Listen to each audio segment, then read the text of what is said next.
Hello everyone, thank you for stopping by my channel. Definitely appreciate you taking time out of your day to pay me a visit.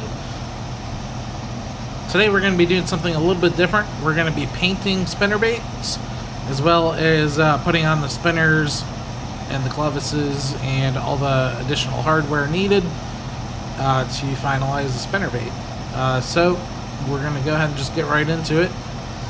I've already taped up the spinnerbaits. First thing I'm going to do is put a base coat of wicked opaque white.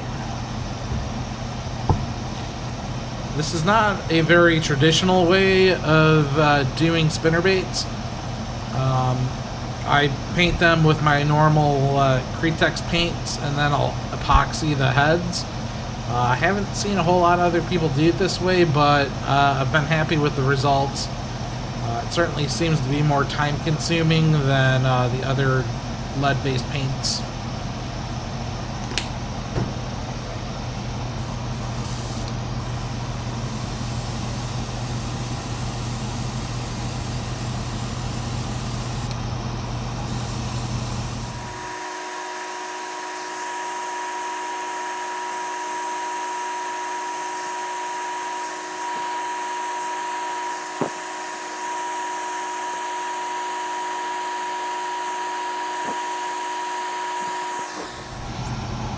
One thing when painting these spinnerbaits, it normally takes about 2 or 3 coats for that opaque white to really get a good base layer on.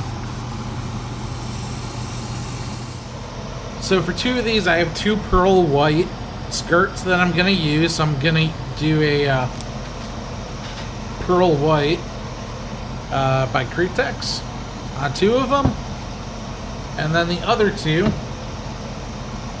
I've got a yellow gold flake material that I'm going to use.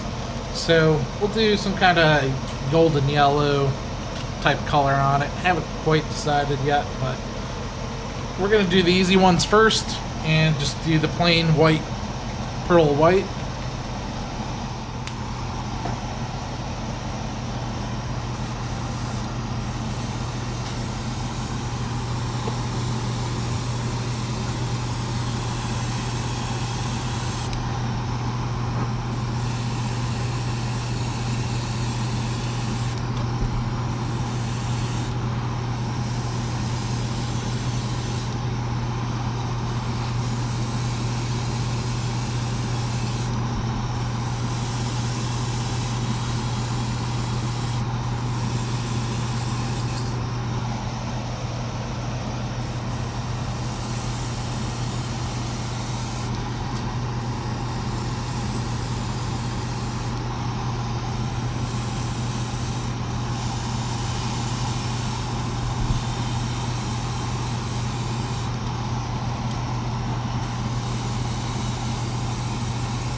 So I'm going to make one of these pearl whites just a little bit unique.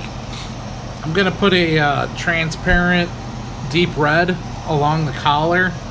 My hope is that once I put the skirt on, a little bit of that will shine through and kind of give it a bleeding appearance.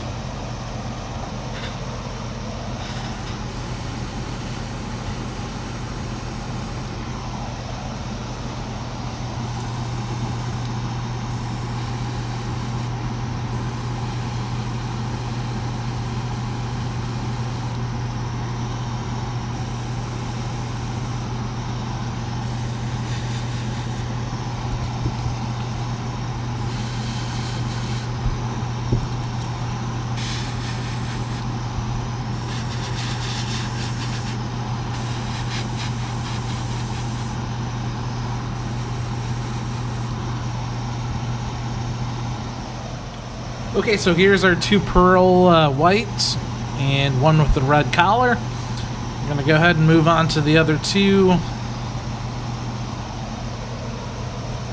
So I think I've got a game plan here for these. So again, we've got a yellow gold flake skirt that I want to use. I think for this first one, what I'm going to do is use a pearl lime as a base. And then I'm going to paint over that with a fluorescent yellow. And for the other one, I'm going to try a wicked golden yellow as a base. And then again, spray it with a fluorescent yellow. We'll see how that turns out. So we're going to go ahead and start with the pearl lime first.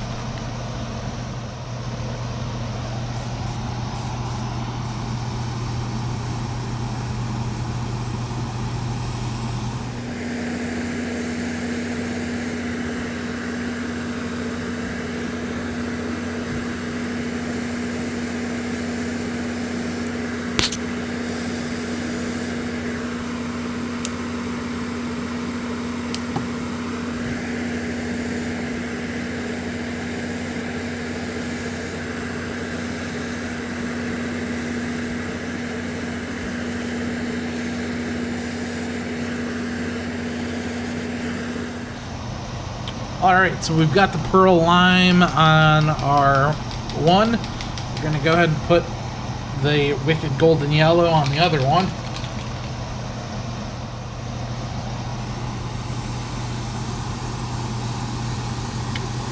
I'm not going to go very heavy with that. I mostly want that fluorescent color. I just want this to kind of help that fluorescent color pop. I'm thinking in theory that should work.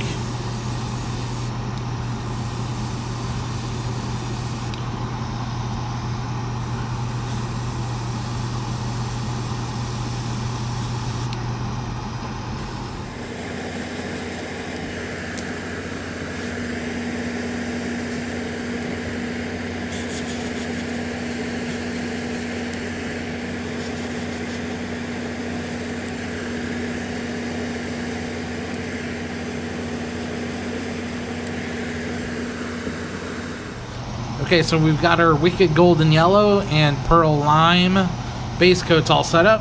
So then next I'm going to go ahead and just give it a layer of fluorescent yellow and see what that does us. I'm not quite sure what it's going to do, but I'm hoping it's good.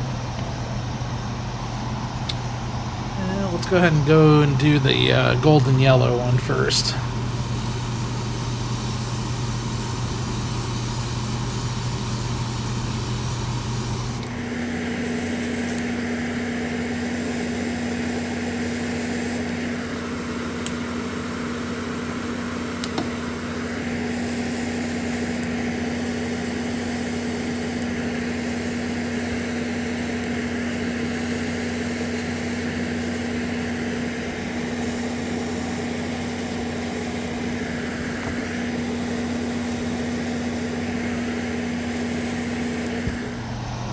Well, so it definitely darkened it up into more of an opaque yellow. Not exactly the same color, but might work. Okay, let's go ahead and try the lime now. See what happens with that.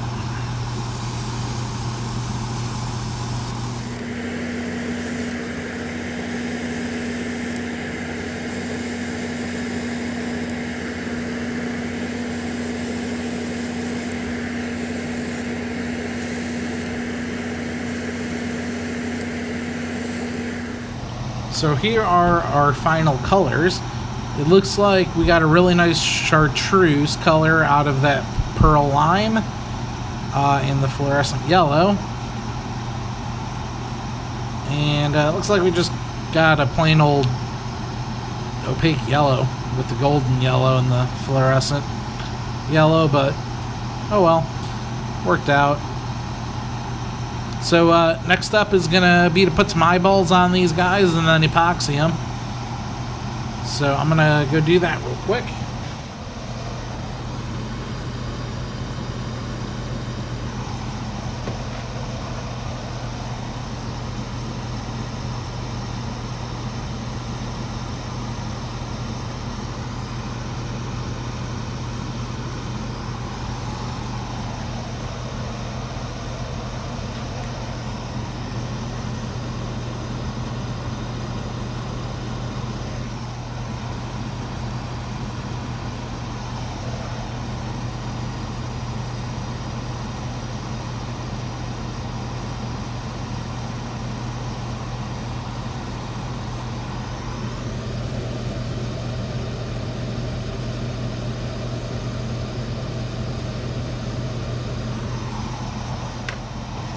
Alright, so we've got our eyeballs on.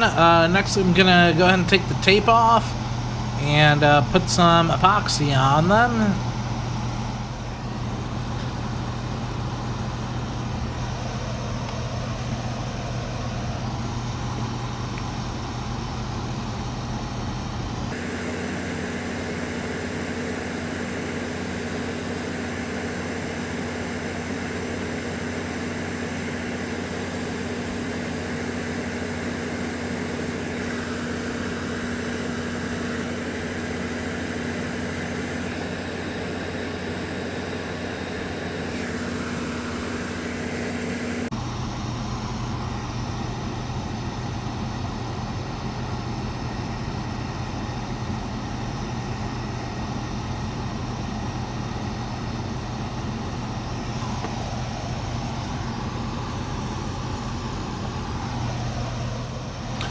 So one thing I'm gonna do for the chartreuse one and the yellow one, since the skirt's gonna be a yellow and gold fleck, I'm gonna add in some gold glitter into the epoxy.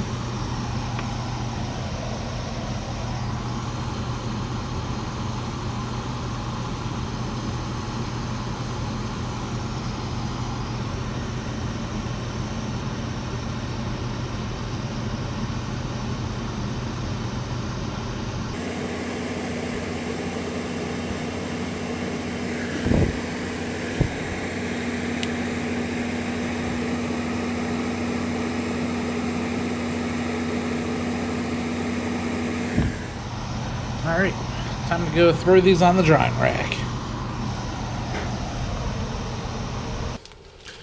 Okay, so we've got all of our spinnerbaits epoxied, and we are ready to go on to the next step, which is putting the blades on. So the first step for that is putting some hollow metal beads onto the arms here.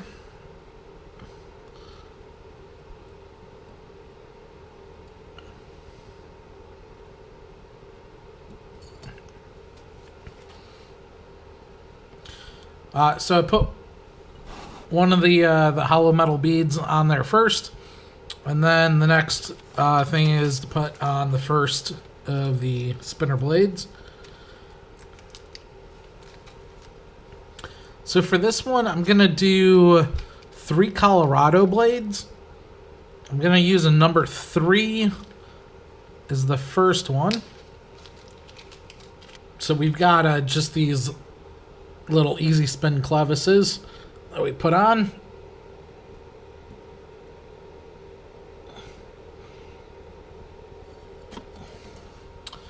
There's our first one.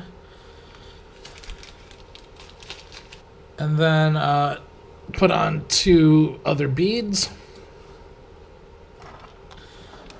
There are some collars that people use. I honestly would be using some collars as spacers. I just forgot to order them, so I'm using the metal beads. So for the next size, I'm using a number 5 Colorado blade.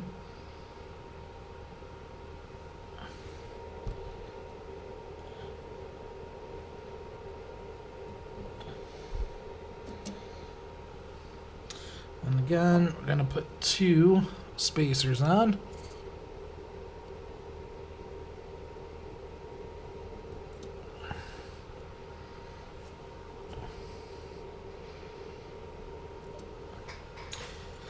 And then for the last spinner, I'm gonna use a number 7.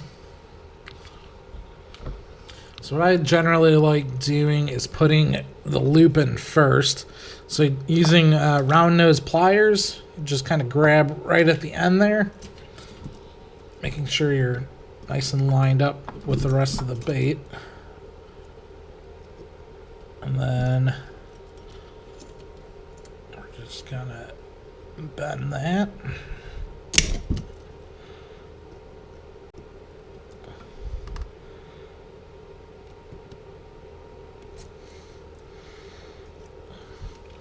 About halfway, just like that.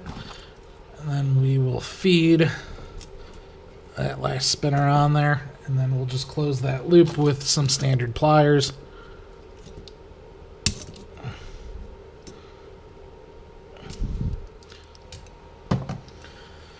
Okay, so there we have it after we close that loop on that end. So I'm going to go ahead and get the other ones done.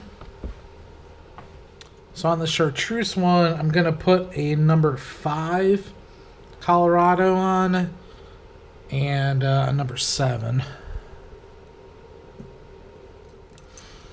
Alright, so we've got our chartreuse one. Let's move on to the white and red one. This one I'm going to do something a little unique and put a number 6 Indiana blade as the front blade. And then for the back blade, we'll do a number 6 Colorado. Alright, got that guy all set.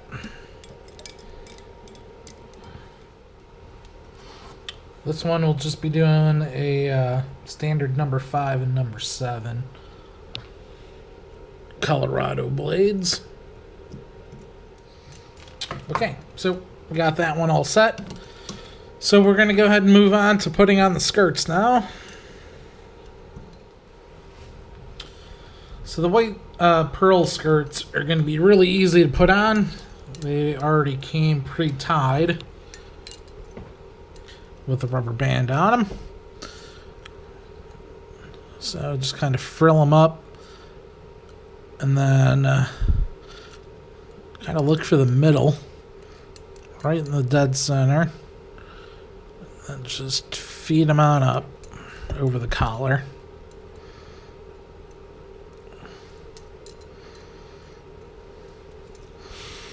And then just give them a look, make sure it's kind of nice and even.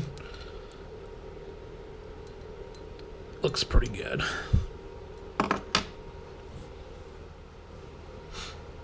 So I've never actually tied my own skirts before, but I just did it on the chartreuse one, and I'd say it turned out pretty dang good. So I'm going to show you how I did that real quick. So these are the types of strands that I have. So I use 3 on each side of the chartreuse one, and that's what I'm going to do here again.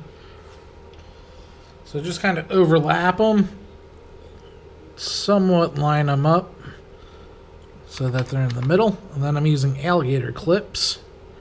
Just kind of hold them in place.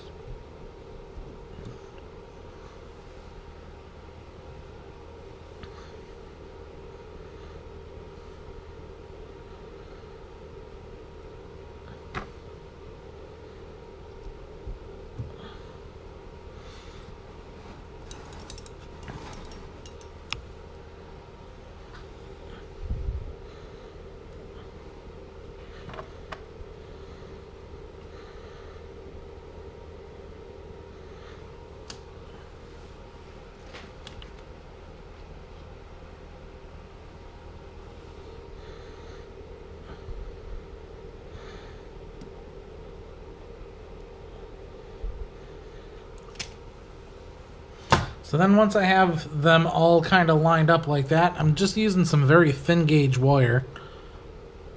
And I wrap that around the collar.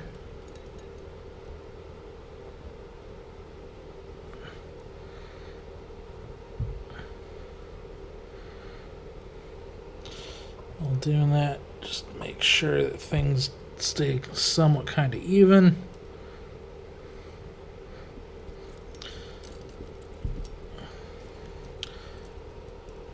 Wrap it around once or twice, just like that. And then trim this excess.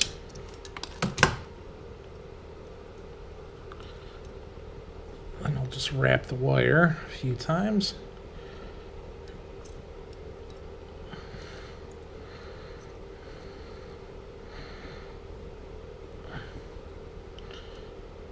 Wrap it once more. I'll tie that. Just like that. Wrap it around.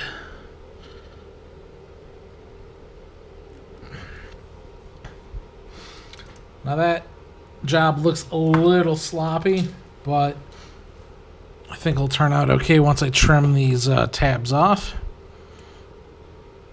I'll show you why I think that.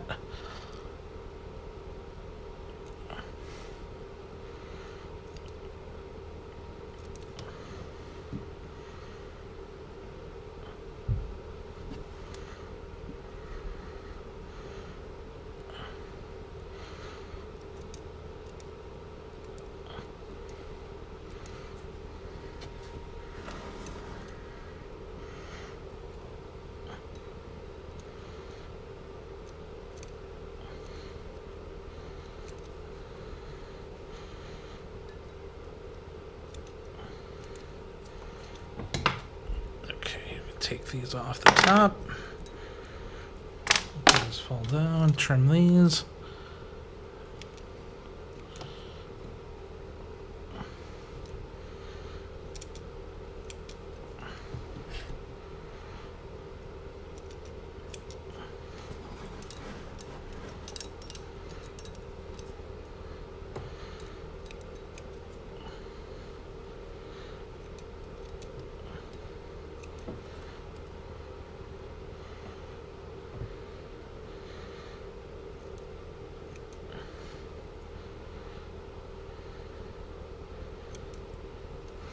Okay, so there that is. So why I kind of like having that kind of thicker wire wrap job is I feel like it helps that top flare out. It should give it a little bit more liveliness in the water. So let's take a look at all four of these guys now. So there are our final products. Pretty happy with the way they turned out. Some of you might be asking why I'm using white spinner blades instead of unpainted or a different color or something like that. White is the color that I really just kind of grew up using. It's my confidence color. So I like having them just for the confidence factor. I will throw normal unpainted blades on some of my lures. It's just on the spinnerbaits that I actually make myself. I just like using white painted spinner blades. And these are ones that I did not paint myself. These are ones that I ordered from I think Lure Parts Online is where I got those. I think I actually got all the spinnerbait material off Lure Parts Online. So thank you everyone for stopping by and watching my video. I definitely appreciate you all taking the time out of your day. I will see you all next time. Thank you.